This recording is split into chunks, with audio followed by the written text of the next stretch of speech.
Bismillahirrahmanirrahim. Assalamu alaikum. We are studying operating system and networks, and today we will continue the previous lecture, that is a mainframe system.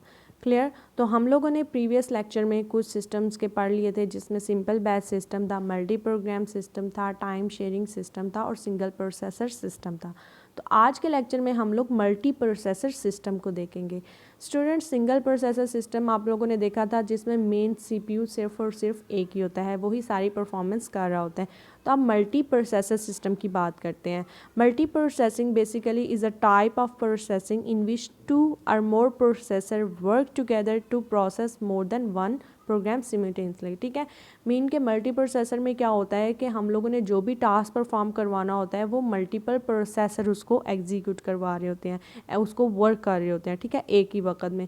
For example आप लोगों ने कोई paper print करवाने हैं, या आप कह लें कि कोई पेपर सॉल्व करवाने हैं, ठीक है, या उसको मार्क करवाना है, तो हम क्या करेंगे, बजाय इसके कि एक ही पर्सन उस 10 अगर पेपर्स हैं तो 10 पेपर्स को सिर्फ और सिर्फ एक ही टीचर है जो वो उसको वो मार्क कर रहा होगा, बजाय इसके कि वो एक ही टीचर जो है वो मार्क करे, हम क्या करेंगे, उसको 2-2 करके या 5-5 करके दो टीचर्स में डिवाइड कर दें। वो एक ही टाइम पे दोनों जो है वो उन पेपर्स को मार्क कर लेंगी और जल्दी टाइम में जो है वो एग्जीक्यूट हमें मिल जाएगा, हमें रिजल्ट मिल जाएगा। क्लियर।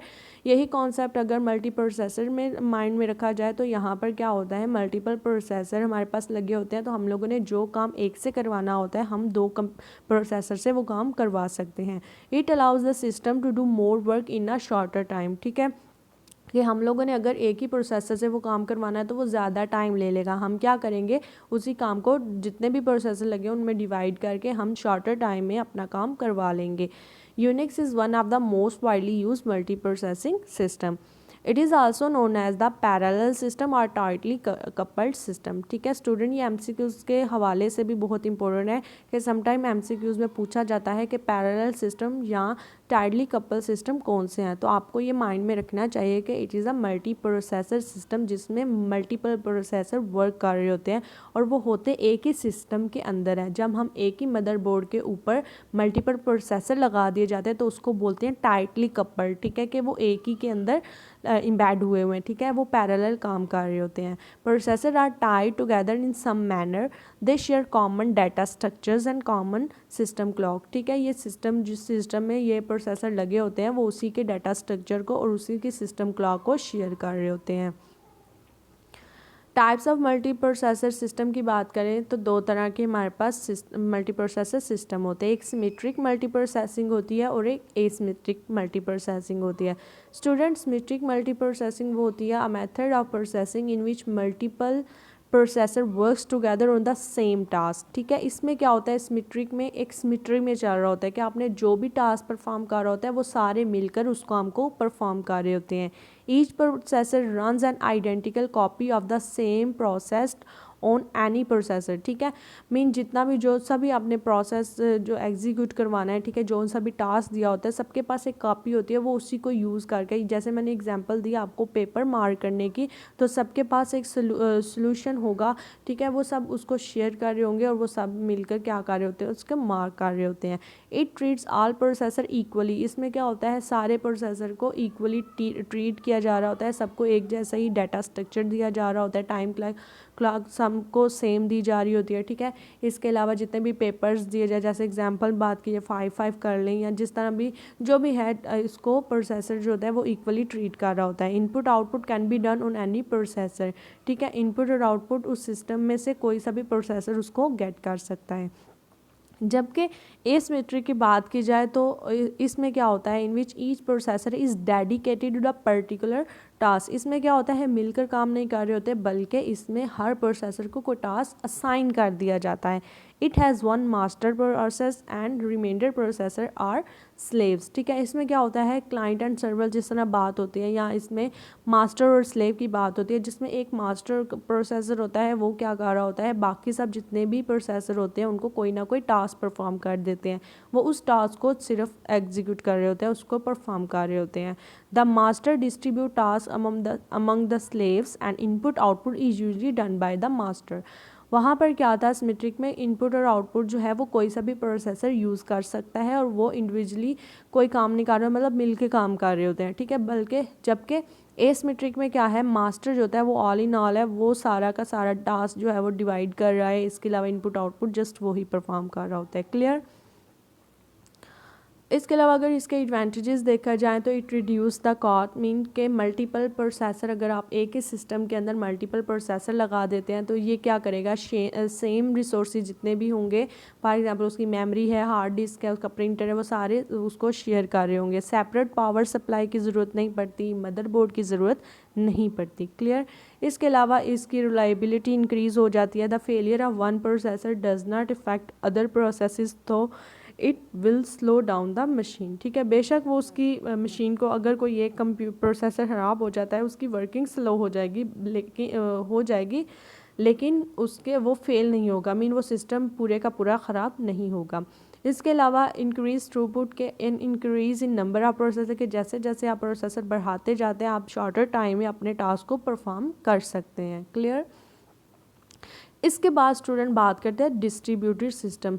ये भी मल्टी प्रोसेसर से ही रिलेट करता है। मल्टी प्रोसेसर में क्या होता है, एक ही सिस्टम के अंदर मल्टीपल प्रोसेसर लगे हुए हैं।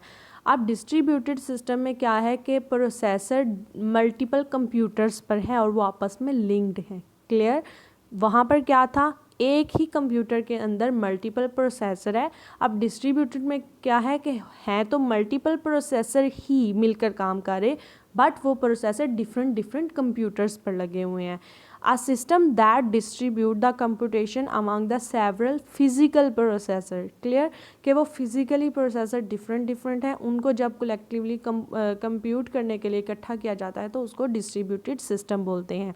It is also known as the loosely coupled system. वो क्या था, टाइटली कपल्ड, और ये लूजली कपल्ड सिस्टम है।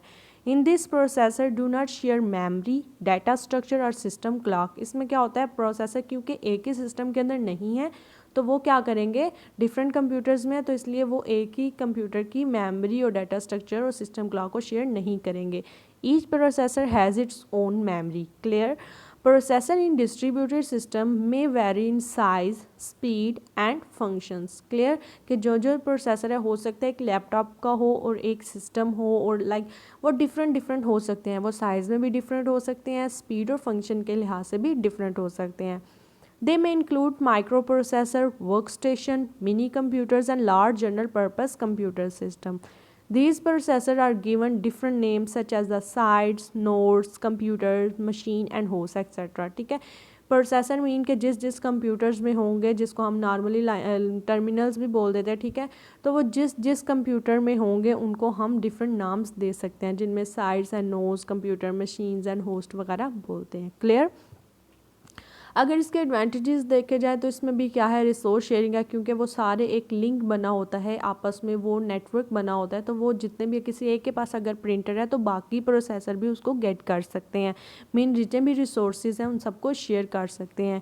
ईच कंप्यूटर में have specific resource, other machines में utilize its resources while being a part of this system. अगर वो सिस्टम बना हुआ है डिस्ट्रीब्यूटेड तो उसमें कोई सा भी प्रोसेसर जो है वो दूसरे के रिसोर्स को एक्सेस कर सकता है।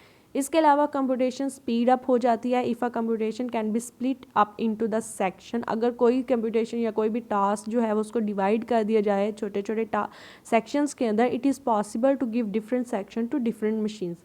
कि हम क्या करें, उन सेक्शन को डिफरेंट मशीन्स को दे दिया जाए तो वो भी क्या कर सकते हैं, वो जल्दी, क्योंकि हर सिस्टम में स्पीड डिफरेंट होती है, वो उसके लिहाज से वो उसको एग्जीक्यूट कर देगा और जल्दी हो जाएगा वो काम, बजाय इसके कि एक ही कंप्यूटर के अंदर हम जो है वो उसको एग्जीक्यूट करवा लें। क्लियर।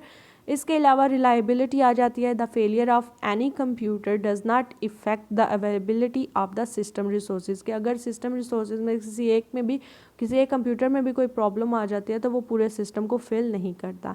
इसके अलावा स्केलेबिलिटी आती है कि अगर आप डिस्ट्रीब्यूटेड सिस्टम को इन्हेंस करना चाहिए, उसको ग्रो करना चाहे, तो आप बाकी जितने भी कंप्यूटर जो हैं वो उसको ऐड कर सकते हैं, उसे कोई फ़र्क नहीं पड़ता, ना उसकी एप्लीकेशंस के जो पहले से मौजूद है या उसके यूज़र्स के ऊपर कोई इफेक्ट नहीं करता। आप जितने मर्जी कंप्यूटर लगा के अपने डिस्ट्रीब्यूटेड सिस्टम को बढ़ा सकते हैं। क्लियर।